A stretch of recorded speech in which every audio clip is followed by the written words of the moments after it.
Well, Jody, that's a nice backdrop you've served up for us there today. I tried. It took me about 5 minutes. Is this the team hotel we're speaking to you from? Yeah, it is. It is very nice hotel just by the beach. So yeah, it's very good. It's not been much of a summer break for you, has it? You've been out with Malta for best part of nearly 3 weeks now, is that right? Yeah. To be fair, I was a little bit disappointed when I realised I wasn't going to get much of a summer, especially obviously when we had the playoffs and stuff like that. But it's part of football, and I've missed a lot of football recently, so I can't take that opportunity to play even more football. You started off with a friendly against Luxembourg last week. From the highlights that I've seen, it looked like you played a pretty pivotal role in that win. Yeah, I played in a bit of a different position than I'm used to playing in. When I come here, I normally play as a striker, but not as an out-and-out striker. I can kind of drop into the pockets and get the ball up and running behind as well. I just try to get on the ball as much as possible. I love having the ball at my feet. We play a 5-3-2 formation, so it's not similar to Knots, but we don't really play with like forward as such wingers. We have wing backs, and the three midfielders are like central defensive midfielders, just because we try to play as compact as possible, and we have two strikers. But for me, I'm used to playing in the little pockets and the number 10 role, so I try to adopt the striker role as a number 10 role as well. I try to just do a bit of both. But yeah, I really enjoyed it. I was getting on the ball a lot, making things happen. Just what I like to do, really. And yeah, I had a really good game. So yeah, positive. It's a good win going into such a tough fixture on Friday. I think it's right in me saying that Malta were the first side to try you in a more central role. Is that correct? Yeah, they were, to be fair. A lot of the people in my family have always said to me, "I think you'll be a striker one day," and I just always said, "No, there's no chance." Fair play to strikers. Like look at Maka, scored so many goals, but for me, I like to get the ball up, and make things happen, rather than scoring loads of goals. So I just always said I don't think I ever would, but yeah, the first time I played there was a bit different for me. But when you just love football and enjoy football as much as me, when you're in a position, it just ends up naturally coming. So yeah, they played me there, and I'm thankful for it because I do enjoy it now. Looked like you were on set pieces as well on Friday. Yeah, I need to have a word with the gaffer and Brian and that as well, because I've always enjoyed taking set pieces, but not I've not really took that many. But when Bozzy's slapping free kicks and for fun, you can't really say anything. And obviously with our corners, we don't really put the ball in the box a lot, do we? We play short, which I enjoy anyway. So yeah, I was on set pieces. I tried to do the Bostock Wembley final, but it didn't work. So I messaged him after and said, "You're going to see a video of me trying to replicate what you." It didn't quite work, but no, I had another free kick which the keeper made an amazing save. I don't know how he saved it. To be fair, I think he left quite early, but yeah, I had a good few chances. Just still waiting to score on my first goal, just like I was waiting at Notts, and then I finally did. So hopefully I can do that on Friday. Friday, England. Is this the biggest game of your life, would you say, so far? Um, I'd say it's one of the biggest experiences of my life. Yeah, you can say it's one of the biggest games of my life.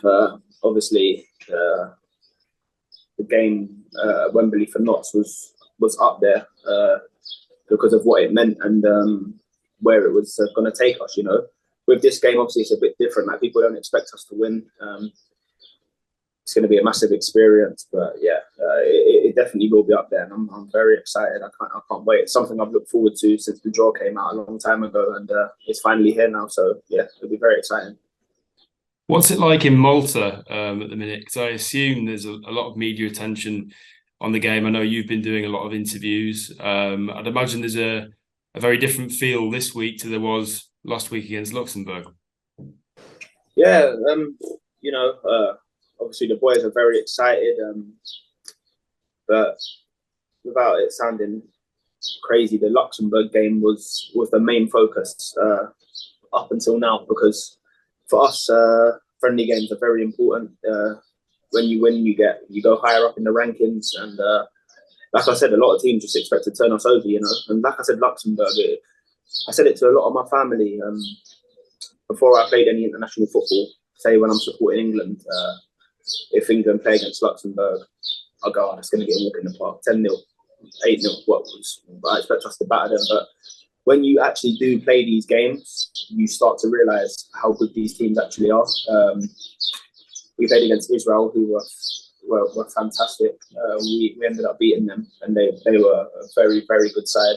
North Macedonia, the last international trip, they had a player who's probably one of the best players I've watched live. Plays for Napoli. His name is Elmas. He was ridiculous.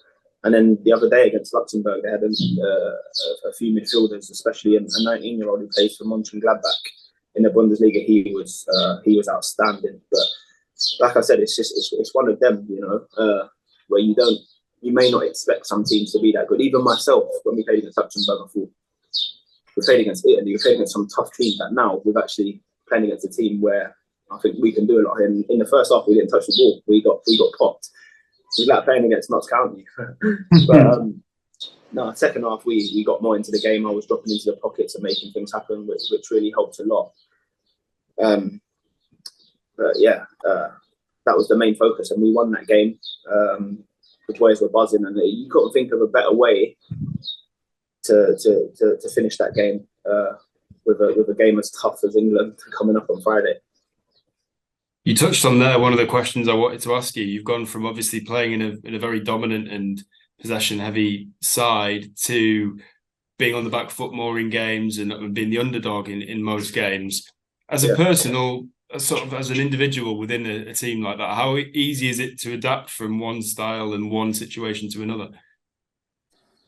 It's tough, you know, because obviously I played for Coventry, who dominated the ball, played some great football, and then Notts County, who literally have the ball for 89 minutes of the game.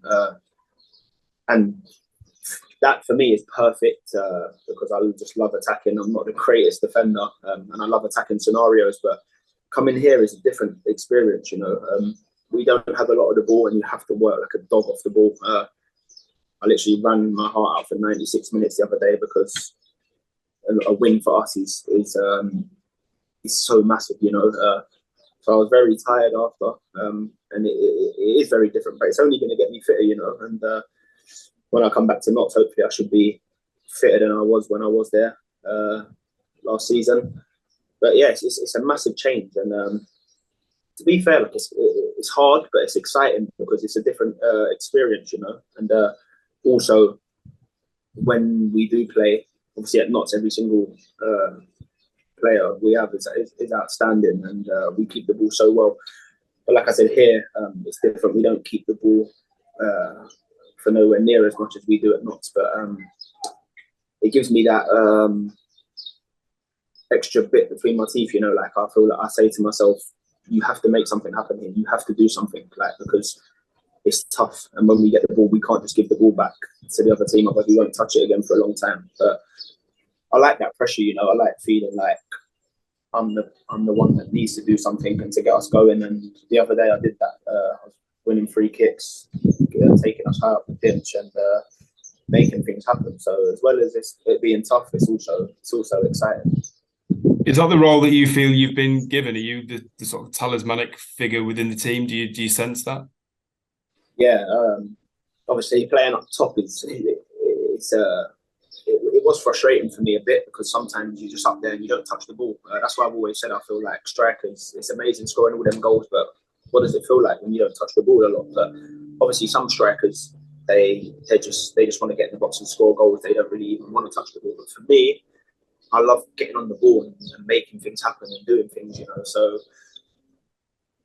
it's like, I don't know how to say it without being like, in our team, there's not many people that not choose not to do it, that just do it naturally, you know. I naturally just get drawn towards the ball, and that's something that the manager says to me. He says, don't always come towards the ball. Sometimes going behind because you've got pace, you know. And like in the game, it'll be 35 minutes in, and I think, am I running behind yet? And I'm like, no, I haven't. I just get sucked towards the ball because I want the ball so much. So I have to switch it up a little bit, and yeah, I feel like I'm the guy on our team that will get on the ball and make things happen. We have another guy who plays in Belgium's first league, who's done really well this season, Teddy Tuma. He played in the Europa League. I think they got to the quarterfinal, so he's another very good player. But obviously, he plays more of a central midfield role when he's here instead of like the number 10 role, because obviously the way we play. So yeah, it's good because I do that. Obviously, he weren't here the other day because he was still with his team, but he's here now, so I'm looking forward to working with him because we play really well together. It sounds to me like you're learning a lot. And I don't mean that in a patronising way, because I know you've got plenty of experience in football already, but it sounds like from a football sort of culture perspective and different roles, different responsibilities, it's probably helping you become a more well-rounded player, which can probably only benefit you in a Luke Williams team where you're expected to do all sides of the game no matter where you're on the pitch. Exactly. Even when I went to Notts, I remember saying to Ryan in training, he said, I don't want to tell you too much what to do because naturally you're already a good football player. So I don't want to tell you too many things to do. And I said to him straight away, I interrupted, I said, no, Ryan, listen, I'm willing to learn. And just because I played at a higher level, that doesn't mean anything, you know. I'm here now and this is the level I'm at. Like we're all together, you know. So whatever I want to learn every single day, you know. I'm 25 and I've still got plenty of time to learn, you know. Especially when you come to a new team and you meet new coaches, they're going to be different to the coach you've had before. So you can learn loads of different things. I love learning. When they tell me what to do and they stay out with me and practice with me, Ryan, Lortz, Zhao, I thrive. I buzz off that. I absolutely love it. When they say it's time to go in, I never want to go in. You know, I always complain and say, why can't we stay out for a bit longer? But obviously they know what they're doing, and I love learning. And with me, I've always said I just have that natural ability of just playing football. But the part that I didn't have was the tactical side, the smart side, like the positioning, when to run in behind. I was just that guy that would just get the ball and just naturally dribble past people and stuff like that. So, like I said, I've got so much to learn, and the tactical side is something I've always not been the greatest with. But since I've gone to Notts, it's boosted me up another 50-60%, and then out here is another percent as well. So I'm becoming more all round now. I'm playing in loads of different positions, which is something I never thought I would ever do. But now I feel very versatile, and I'm learning so much more, which I'm grateful for. Wouldn't expect you to give anything away tactically, obviously, but what's the general message to you as the squad going into this England game? What, you know, obviously you'll be doing your best to get a result, but generally, you know, what are the coaches telling you? What do they want to see from Malta? The one thing they always want us to do is work extremely hard, but not in a silly way where we just end up being knackered. Obviously be smart and press at the right times. We're playing against world-class players. Listen, I don't know if the Man City boys are going to play, but you've got 2, 3, 4 Man City players who've just won the treble.